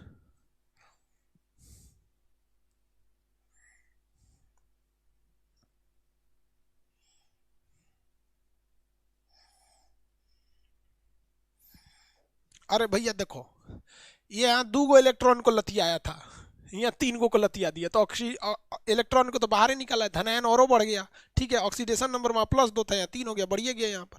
आई +3 है, सोच रहा ऋणात्मकता तो और बढ़ गया, खींचेगा और इलेक्ट्रॉन को, हो गया। किसी को दिक्कत? एक ही चीज के कई परिभाषाएं होते हैं। अब हम लोग समझते हैं रिडक्शन, ये समझा देते हैं रिडक्शन को। किसी को दिक्कत है? यहाँ समझा दे रिडक्शन क्या होता है। ये अगर ऑक्सीडेशन है, ये अगर ऑक्सीडेशन है, यही हम रिडक्शन समझा देंगे तो ज्यादा अच्छा ना रहेगा। देखिए, रिडक्शन,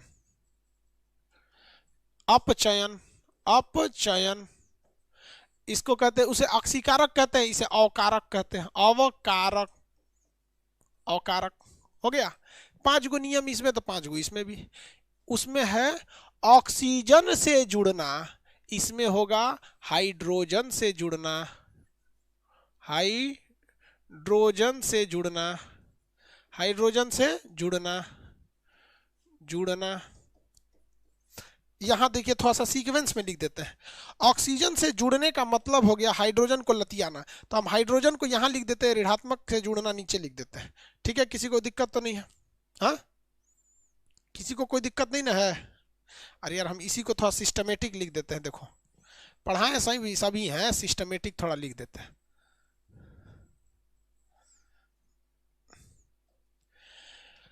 2 नंबर यहां लिख देते हैं, ऑक्सीजन से जुड़ना मतलब हाइड्रोजन को लतियाना, हाइड्रोजन को बाहर, हाइड्रोजन को क्या करना है भैया? बाहर निकाल देना। हाइड्रोजन को क्या कर देना है? बाहर निकाल देना। हाइड्रोजन क्या हो गया? बाहर निकल गया। इसी को सिस्टमेटिक लिख देंगे तो थोड़ा सा ज्यादा ठीक लगेगा। उसे तो हमको याद था तो हम ऐसे लिखते गए थे। और क्या है भैया? इलेक्ट्रॉन को बाहर निकालना, इलेक्ट्रॉन का त्याग या बाहर निकालना, ऋणात्मक से जुड़ना, ऋणात्मक से जुड़ना, और क्या था? ऑक्सीडेशन का बढ़ना,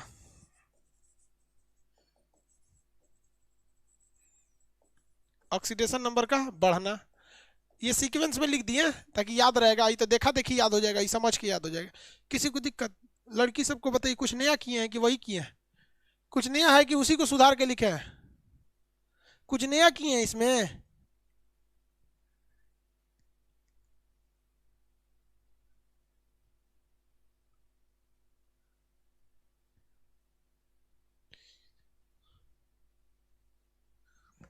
नहीं।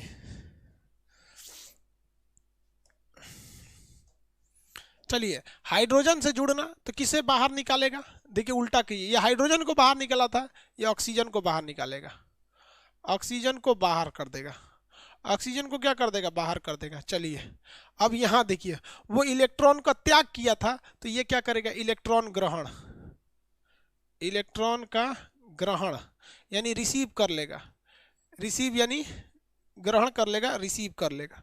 और जैसे इलेक्ट्रॉन को रिसीव करेगा तो इस पे हो जाएगा निगेटिव। और जब ये निगेटिव होगा, जब ये निगेटिव होगा, देखिए Cl से बन गया Cl माइनस, Cl से बन गया Cl माइनस, यहाँ था 17 इलेक्ट्रॉन, यहाँ हो गया 18 इलेक्ट्रॉन, Cl से हो गया Cl माइनस। तो भैया इलेक्ट्रॉन का ग्रहण करना रिडक्शन। अब बताइए, ये खखुआइल रहेगा, प्लस को खोजेगा, कहाँ कहाँ का प्लस? तो भैया धनात्मक से जुड़ना, ये किससे जुड़ेगा? पॉजिटिव, धनात्मक से जुड़ना, धनात्मक से जुड़ना, धनात्मक से जुड़ना क्या कहलाता है? रिडक्शन कहलाता है। ये बताइए, ध्यान से समझिए, ऑक्सीडेशन नंबर बताइए तो, ऑक्सीडेशन नंबर यहाँ कितना है? यहाँ बताइए ऑक्सीडेशन नंबर कितना है? भैया यहाँ कुछ भी नहीं है, इसमें पावर कुछ नहीं है तो 0 है। कितना है? 0 है। और यहाँ ऑक्सीडेशन नंबर कितना है? -1। बढ़ गया कि घट गया? भैया घट गया। 0 रुपया का मतलब होता है हमारे पास 1 रुपया नहीं है। अब -1 रुपया मैंने 1 रुपया पे कर्जे ले ले, तो भैया जिसके पास कुछ नहीं है वही अमीर है, उसके सामने जिसके ऊपर कर्जा है। तो ऑक्सीडेशन नंबर क्या हो गया? बढ़ा कि घट गया? और घट गया। भैया 0 से O पट्टी जाता तब ना कहते बढ़ गया, ये जो 0 से A पट्टी आ रहा है घट गया। तो हम यहाँ एक और चीज क्या लिख सकते हैं? ऑक्सीडेशन नंबर का घट जाना, ऑक्सीडेशन का घट जाना, ऑक्सीडेशन नंबर का घटना, ऑक्सीडेशन नंबर का घटना। अगर ऑक्सीडेशन नंबर घट गया तो हम ये कहते हैं कि भैया ये क्या हो गया, रिडक्शन हुआ है। ऑक्सीडेशन नंबर का घट जाना क्या कहलाता है, रिडक्शन कहलाता है। ऑक्सीडेशन का घटना रिडक्शन कहलाएगा।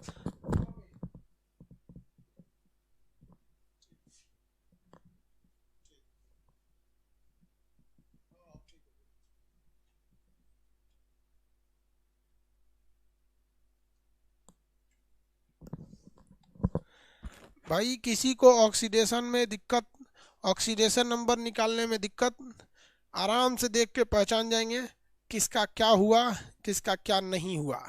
ऑक्सीडेशन का मतलब होता है खराब हो जाना। चांदी के चम्मच से अंडा खाने पर चांदी का क्या हो जाता है, ऑक्सीकरण हो जाता है। क्या हो जाता है भैया, ऑक्सीडेशन हो जाता है।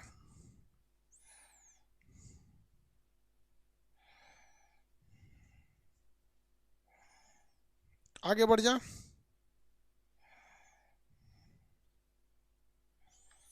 किसी को कोई दिक्कत है? कांच वगैरह बता दिए थे, साबुन नहीं बताए थे, साबुन का वीडियो डाल देंगे।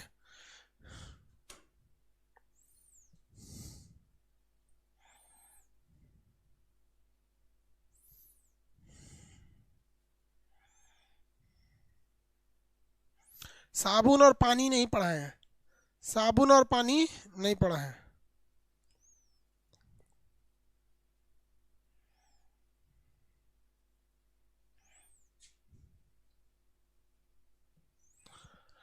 साबुन पानी का रिकॉर्डेड वीडियो डाल देंगे, साबुन और पानी का रिकॉर्डेड वीडियो डाल देंगे।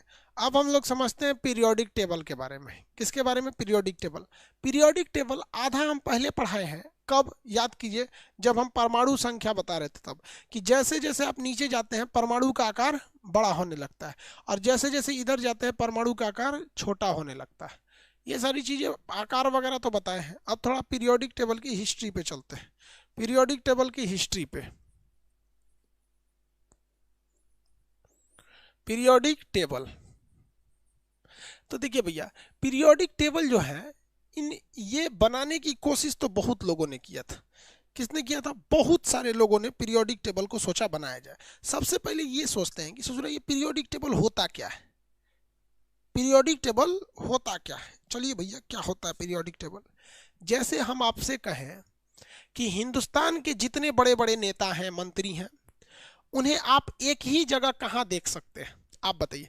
पूरे इंडिया लेवल के जो बड़े बड़े नेता हैं, बड़े बड़े, उनको आप कहाँ एक साथ देख सकते हैं, कहीं ना कहीं तो रखना होगा ना। बड़े बड़े जितने नेता हैं उन्हें आप एक साथ कहाँ देख सकते हैं, बताएंगे कहीं।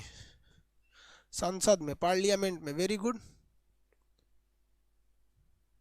संसद में, वेरी गुड। संसद में एक के जगह बैठता है सब। अच्छा, उस संसद में घुसते होंगे सब, तो उसमें सीट होगा कि नहीं, कि जो ने के जहां मन वहां बैठ जाए, उसमें सीट होता होगा। इधर ममता बनर्जी बैठे, पता चला राहुल गांधी और नरेंद्र मोदी को अगल बगल में बैठा दिए, हो गया बवाल, दिक्कतें हो जाएगा। एक और योगी आदित्यनाथ को बैठा दीजिए, एक दो ओवैसी को बैठा दीजिए, बस एक के सीट वहां पे अगल बगल में।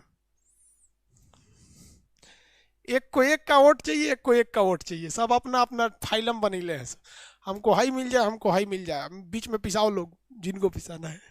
सीट होता है कि नहीं होता है, सबका सीट होता है, सबके सीट होते हैं। ये सीट पे वही है, मोदी जी का अपना सीट है। ऐसा थोड़े कि मोदी जी की सीट वहाँ पे जाके स्मृति ईरानी बैठ जाएंगी, हमारे सीट है, भगा दिया जाएगा, उठा के अपना सीट पे बैठिए लोग। तो सबका क्या होता है, सीट होता है। सेम उसी तरह से ए टू जेड, सेम उसी तरह से क्या होता है, पीरियोडिक टेबल होता है। कि दुनिया में इतने ना तत्व हैं, कैल्शियम है, लोहा है, तांबा है, चांदी है, फास्फोरस है, क्लोरीन है, आर्गन है, जेनान है, रेडान है, हाइड्रोजन, क्लोरीन, सोना, चांदी, यूरेनियम, सल्फर, पोटास, बाप रे बाप बहुत ज्यादा है। सोच रहा 118, इतने ज्यादा हैं सब।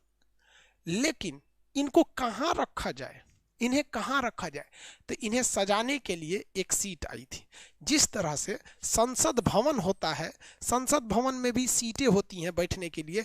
इस साइड दे दिया जाता है बीजेपी वाले लोग, मान के चलिए जो सरकार वाले हैं, सरकार वाले जो होते हैं वो दाहिने साइड में बैठते हैं। जिनकी सरकार रहती है वो किधर बैठते हैं, दाहिने साइड में बैठते हैं, राइट साइड में बैठते हैं। देखिए इस तरह से बना देते हैं। संसद हो गया। तो जो फ्रांस, हम आपको बताते हैं फ्रांस में क्या होता था। जिनकी सरकार रहती थी, राजा और उसके समक्ष किधर बैठते थे सब, दाहिने साइड में। ठीक है। और जो विपक्ष में रहता था, गरीब जनता जो थी फ्रांस में, तो जो उसे किधर रखा जाता था, लेफ्ट में। तो गरीब जनता को किधर रखा जाता था, लेफ्ट में। और राजा और उसके समर्थक कहाँ बैठते थे, राइट में, राइट में। ये लोग हमेशा अमीर हुआ करते थे और ये लोग हमेशा गरीब हुआ करते थे। जो राजा था, किंग, वो इस तरह से कानून बनाता था कि हमेशा फायदा इन्हीं लोगों को हो। अक्सर अभी भी देखा जाता है। तो ये लोग हमेशा इन वालों का विरोध करते थे, इसका विरोध करते थे, ठीक है। तो इसीलिए धीरे धीरे एक परंपरा चल गई कि सरकार का विरोध कीजिएगा तो आपको लेफ्ट घोषित कर दिया जाएगा, वामपंथी, वामपंथी। अरे भैया, वामपंथी गुना हो गया तो ये क्या चीज है, ये तो फ्रांस से आया हुआ शब्द है। लेफ्टिस्ट वामपंथी, राइटिस्ट दक्षिणपंथी। तो सब चीज का अपना अपना एक जगह फिक्स है। अब एक बात बताइए, बीजेपी के जितने सांसद हैं उन सबकी विचारधारा एक जैसी मिलेगी? ओवैसी की पार्टी की सबकी विचारधारा एक जैसी मिलेगी? ममता बनर्जी वाले की एक जैसी मिलेगी? लगभग लगभग मिलती जुलती है। कुछ ऐसे होते हैं जो ससुरे पलट जाते हैं, कभी कांग्रेस कभी बीजेपी कभी कुछ। ऐसे ही तत्वों में भी होता है, कुछ ससुरे पलट जाते हैं, कुछ एक जगह रहते हैं। किसी की गुणधर्म मैच करता है, किसी का नहीं मैच करता है। कुछ भड़कीले होते हैं, कुछ नहीं भड़कीले होते हैं, कुछ सॉफ्ट होते हैं, कुछ अजीब टाइप का। तो इन्हीं को सजाने के लिए एक टेबल बनाया गया, पीरियोडिक टेबल बनाया गया। इस पीरियोडिक टेबल की शुरुआत एक बार में नहीं हुई थी, इन्हें 3 लोगों ने बनाया। 4 लोगों का नाम आप सुने होंगे। डेवेनियर का नाम सुने होंगे, न्यूलैंड का नाम सुने होंगे, मोसले का नाम सुने होंगे, मेंडलीफ का नाम सुने होंगे। किसने? मेंडलीफ का। इसमें सबसे पहले नाम किसका आता है? तो ABCD में अगर देखिएगा तो D से हो जाएगा डेवेनियर, N से हो जाएगा न्यूलैंड, M से होगा मेंडलीफ, N से होगा, M से क्या होगा, M से क्या होगा, मोसले। पहले कौन आया? D। तो सबसे पहले आएंगे डेवेनियर। एक बात बता, डेवेनियर ने दिया था तर्क नियम, ट्रिप्लॉइड ड्रॉ। न्यूलैंड ने दिया था अष्टक नियम। मोसले, मेंडलीफ ने दिया था परमाणु भार। मोसले ने दिया था परमाणु क्रमांक। इसमें सबसे कम संख्या कौन दिख रही है? सबसे कम संख्या कौन दिख रही है?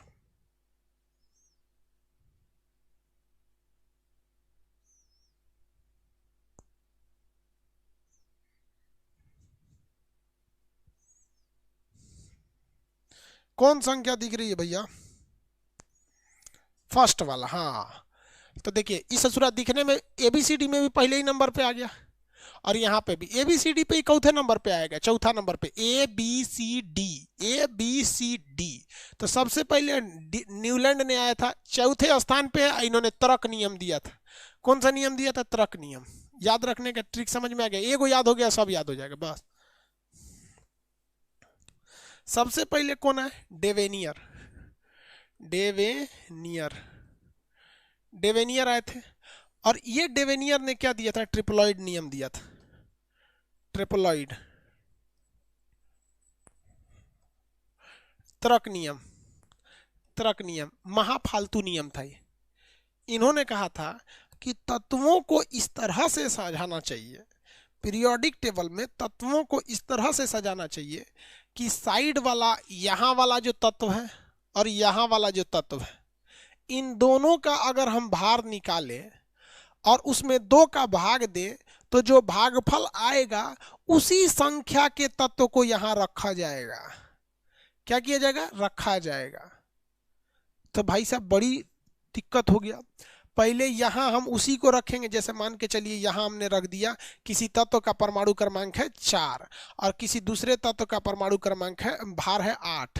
तो इसका भार है 4, इसका भार है 8। तो अब इनका औसत निकालिए तो तीनों के 4 और 8 12, और 12 में से 2 का भाग देंगे तो 12 में जब 2 का भाग देंगे तो ये आता है 6। तो यानी हम यहाँ पर मजबूरी में ऐसे ही तत्व को खोज के लाएंगे जिसका भार संख्या 6 हो, जिसका भार संख्या 6 हो। अब बताइए भैया हम कहाँ कहाँ खोजेंगे? ये तो पहली बात हो गया कि हम खूंटा ठोक दिए और उसके बाद कहेंगे कि हम वही भैंस को लाएंगे जो इसमें बंधा जाए। अरे भाई साहब आप बताइए, हम लोग जब शादी ब्याह करते हैं तो दुल्हन आती है तो दुल्हन के साइज का कपड़ा खरीदा जाता है कि कपड़वा खरीद के कहेंगे कि हम वही दुल्हन लाएंगे जिसमें ये कपड़ा अट जाए। अब पहना पहना देखते रह, तारा में अट गई हो, चलो तो दुल्हन बन जा। ऐसा कभी होता है? तो ये बोका था ही, इसका नियम खत्म हो गया। त्वरक नियम क्या हो गया, खत्म हो गया। ये खत्म, अभी ऐसा भी नियम है ये नहीं है, तो इस पे क्या पढ़ाएं हम। अब है नहीं, बस ये पूछता है ट्रिप्लॉइड नियम किसने दिया था, ट्रिप्लॉइड नियम किसने दिया, ट्रिप्लॉइड नियम किसने दिया,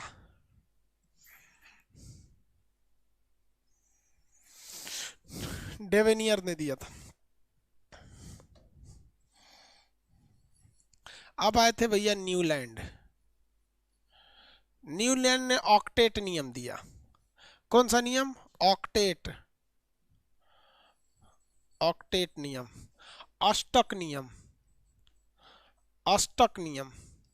इस नियम में इन्होंने क्या कह दिया, अष्टक नियम में, अष्टक नियम, हेलो, हाँ सर जी, हाँ सर बताया जाए, बढ़िया बढ़िया।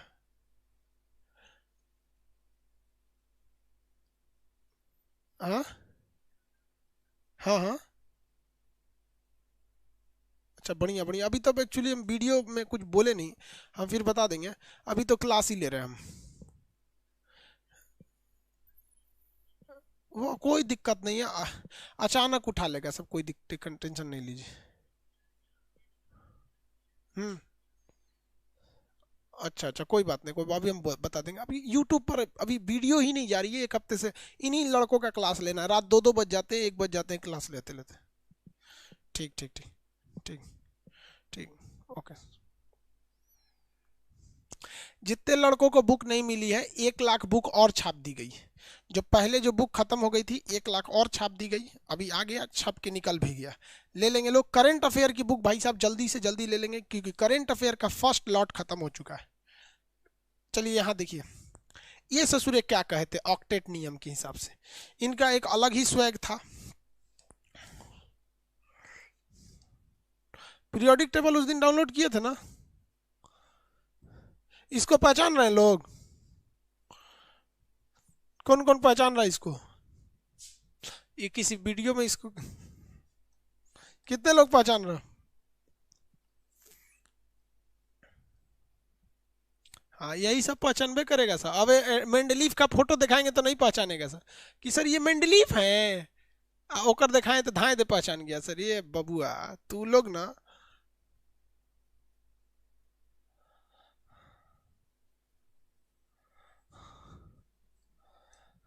देखिए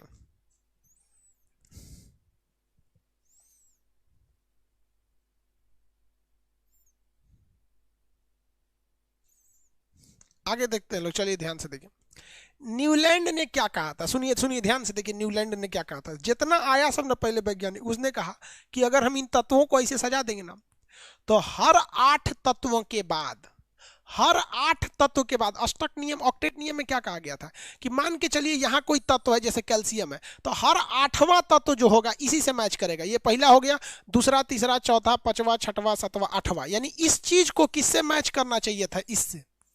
इसके बाद फिर इससे 8वां, ये तो पहला हो गया, दूसरा, तीसरा, चौथा, 5वां, 6वां, 7वां, 8वां, ये अब किससे मैच करना चाहिए, इससे मैच करना चाहिए। तो ये भाई साहब कितना झमेला होगा। उस हिसाब से अगर हम यहाँ को इसको किसी और को सजाते हैं, यहाँ इसको सजाते हैं, तो ये मैच करेगा इस वाले से, और ये मैच करेगा इस वाले से। तो पीरियोडिक टेबल को जलेबी बना दिया कि हर 8-8 पे मैच करेगा, ले मैच कराओ, कराओ मैच कराओ। सक्सेस नहीं हुआ, सक्सेस नहीं हुआ, ऑक्टेट नियम भी सक्सेस नहीं हुआ। ये क्या कहा गया था कि तत्वों के जो क्वालिटी, जो गुण होते हैं, वो हर 8-8 पे मैच करते हैं। ये मैच ही नहीं कर रहा था, 8 2-4 गो पे मैच कर गया, मैच कर गया, तो सब पे थोड़े ना मैच कर जा रहा। ये भी क्या हो गया, सक्सेस नहीं कर गया।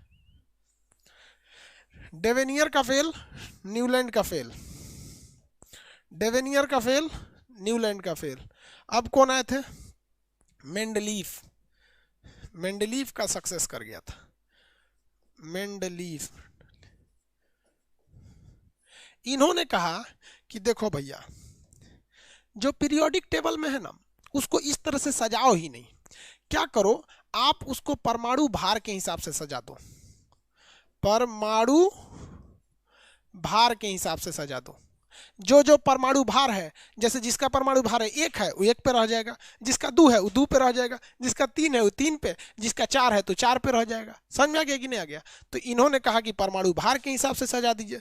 तो लोग कहें लोग कि हाँ भैया ये सही बोल रहा है, हमको सजाना चाहिए परमाणु भार के हिसाब से। लेकिन एगो समस्या समझिए, लेकिन समस्या ये हो गया कि हाइड्रोजन का परमाणु भार 1 होता है, ये यहाँ पे रह जाएगा, कोई दिक्कत नहीं है। हीलियम का 1 के बार 4 हो जाएगा, हीलियम का 1 के बार क्या हो जाएगा 4, बीच का जगह खाली।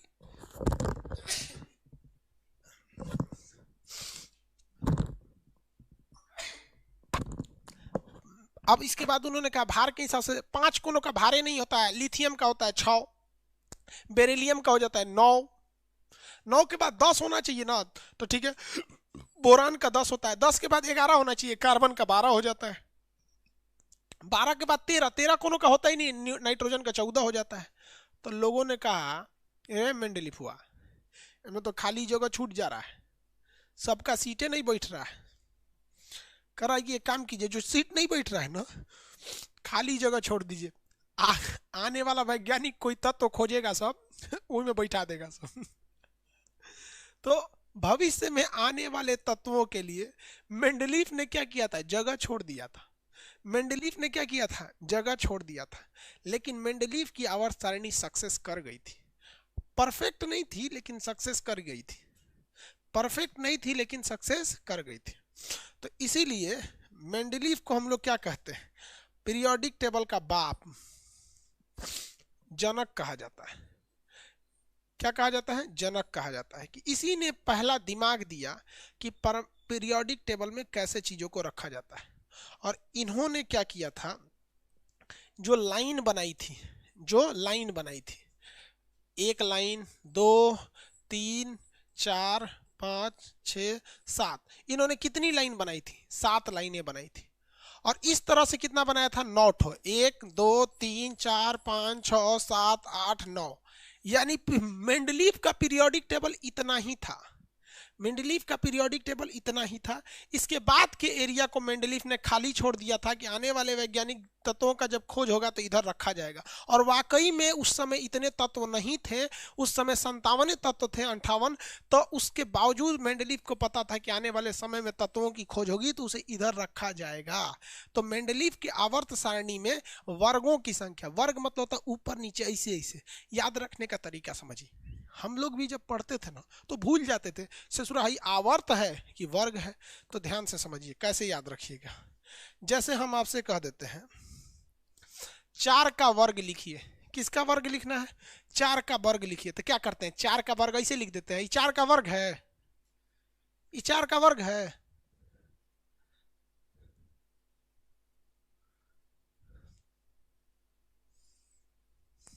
अरे 4 का वर्ग ऐसे नहीं लिखा जाता है। देखो एक कह रहा है कि सर 4 का वर्ग 16 होगा वैसे नहीं थी, 4 का वर्ग ऐसे लिखा जाएगा, 4 का वर्ग ऐसे लिखा जाएगा। यानी वर्ग देखने के लिए ऊपर देखना पड़ेगा, वर्ग देखने के लिए ऊपर देखना पड़ेगा। क्या चीज, वर्ग देखने के लिए ऊपर देखना पड़ेगा। यही तो याद कराना चाहते थे, यही तो याद कराने सर। ये ऊपर ऊपर वाला खांच को हम कहते हैं वर्ग, ऊपर वाले खांच को क्या कहते हैं, वर्ग, ऊपर वाले खांच को क्या कहते हैं, वर्ग। तो मेंडलीफ के आवर्त सारणी में वर्गों की संख्या कितनी थी, 9 थी, सॉरी इधर ना है 9, कितनी थी, 9 थी। अब बाकी जगह खाली दिए गए थे। आवर्त अब ऐसे वाला हो गया पीरियड यानी आवर्त, यानी ये ग्रुप हो गया, ये हो गया पीरियड। पीरियड की संख्या कितनी थी, 7, पीरियड की संख्या 7। इसमें 3 विशेषता, आवर्त बोलिए 7, वर्ग यानी ग्रुप बोलिए 9, खाली स्थान था, खाली स्थान किसके लिए था, भविष्य के लिए था, भविष्य के लिए था। आवर्त को इंग्लिश में क्या कहते हैं, पीरियड। कितने पीरियड थे, 7, कितने ग्रुप थे, 9, कितने ग्रुप थे, 9।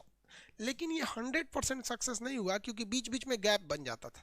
क्या होता था, बीच बीच में गैप बन जाते थे, जिस वजह से इसमें दिक्कत हो जाती थी। तब आया था मोसले, तब आया मोसले। एक्चुअली मोसले को आधुनिक जनक क्यों कहते हैं, मोसले जो आया था इसने खुद ही खोज किया था परमाणु क्रमांक का। परमाणु क्रमांक का खोज इसी ने किया था और कहा था कि प्रोटॉनों की संख्या को परमाणु क्रमांक कहा जाता है, एटॉमिक नंबर परमाणु क्रमांक कहा जाता है।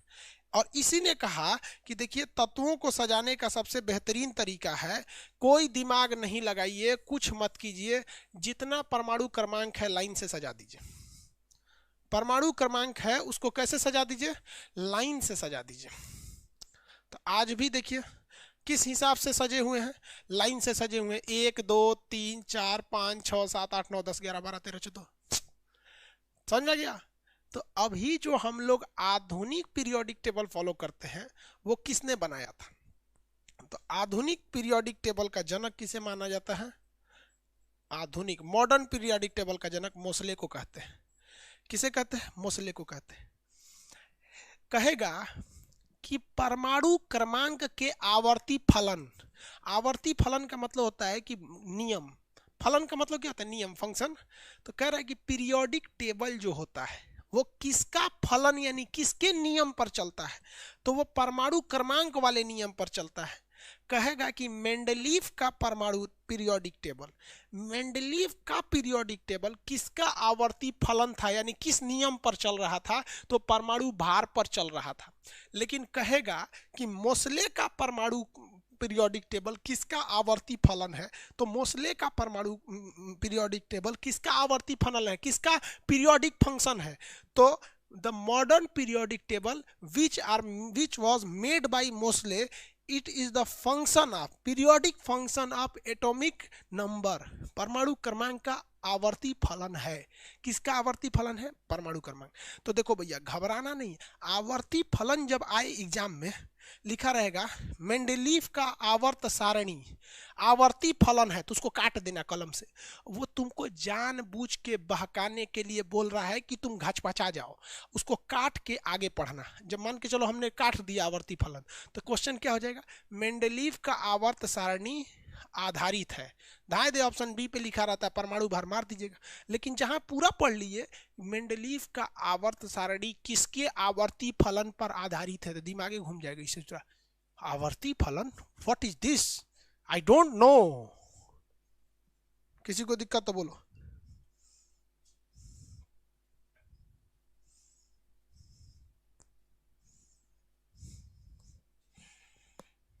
समझ आ गया? आपके मन में एक सवाल गूंज रहा है, आपके मन में एक सवाल गूंज रहा होगा, हमारे मन में भी गूंजा करता था। क्या गूंजा करता था?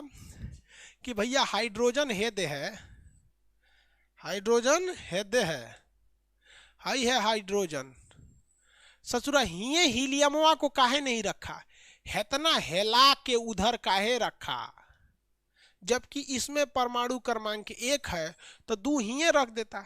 तो दिक्कत ये था कि हाइड्रोजन का गुण जो था वो मैच करता था हीलियम से, और हीलियम का मैच करता था सोडियम से, सोडियम का मैच करता था पोटेशियम से, इसका करता था रुबिडियम से, इसका करता था सीजियम से, इसका करता था फ्रांसियम से। तो इसने एक जगह सजा दिया।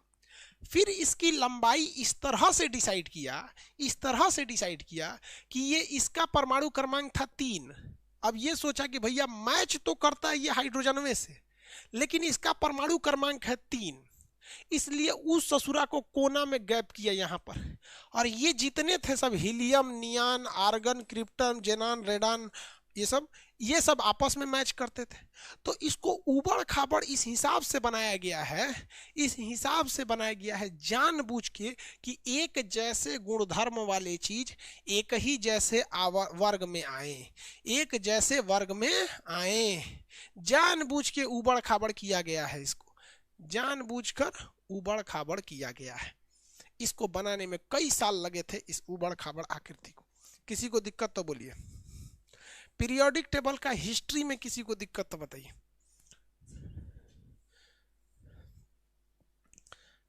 क्या बज गया जी? खाना वाना खाना है कि नहीं आप लोग को?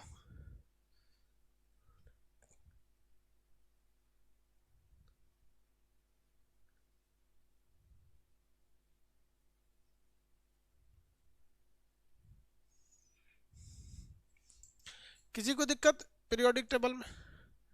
किसी को कोई पीरियोडिक टेबल में यहाँ तक में तो दिक्कत नहीं होना चाहिए। अब हम समझते हैं ब्लॉक। पीरियोडिक टेबल में कुछ क्या होते हैं सब, ब्लॉक होते हैं सर। पीरियोडिक टेबल में क्या होते हैं सर, कुछ ना कुछ ब्लॉक पाए जाते हैं सर। पीरियोडिक टेबल में क्या होंगे, ब्लॉक पाया जाएगा। ब्लॉक मतलब होता है एरिया। इसमें मेनली 3 ब्लॉक 4 ब्लॉक पाया जाता है।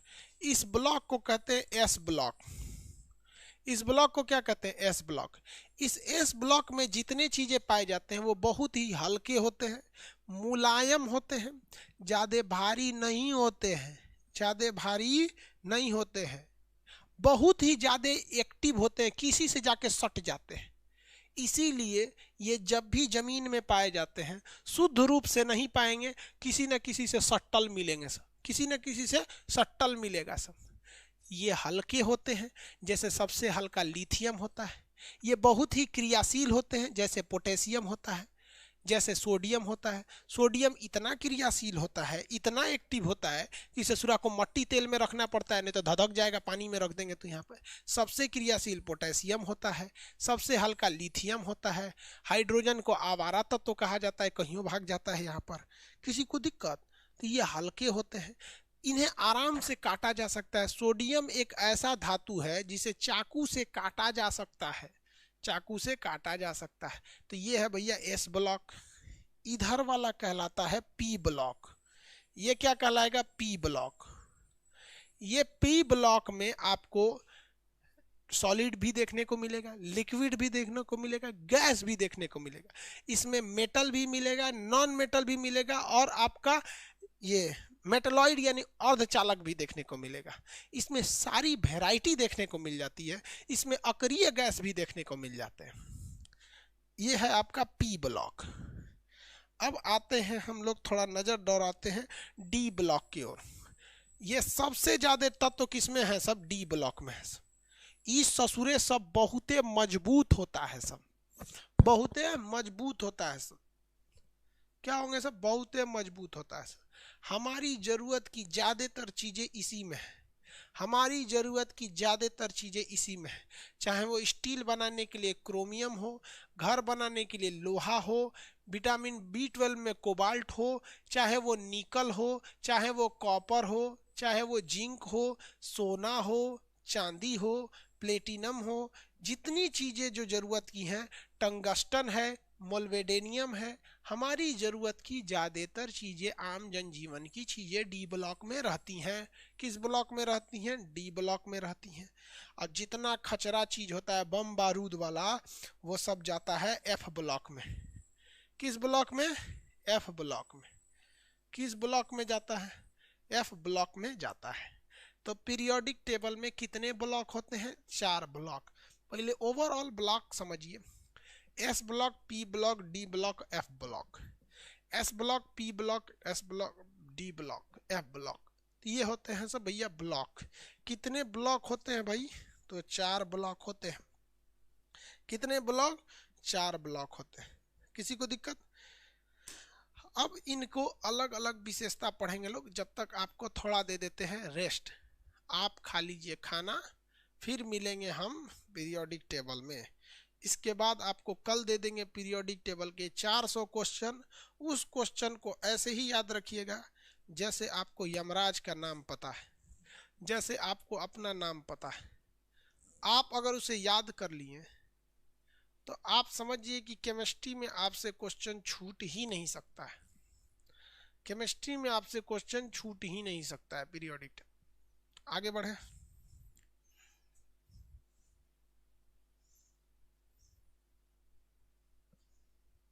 अरे 300-400 क्वेश्चन है यार, नंबरिंग उतना ध्यान नहीं है, लेकिन 400 से ज़्यादा ही क्वेश्चन होगा, इसीलिए तो पीरियड। अभी पीरियोडिक टेबल आपका 40% समझाए हैं बस। एक बार हम आपको बताए थे 10% पीरियोडिक टेबल, याद कीजिए, लंबाई चौड़ाई में इधर जाने पे इधर आने पे। आज बता दिए 30%, बच गया कितना, 60%। अब 60% बच गया, इसको भी पढ़ाएंगे, थोड़ा सा रेस्ट ले लीजिए, हम भी थोड़ा खाना पीना खा लेते हैं। मिलेंगे हम लोग अभी आपसे लंच के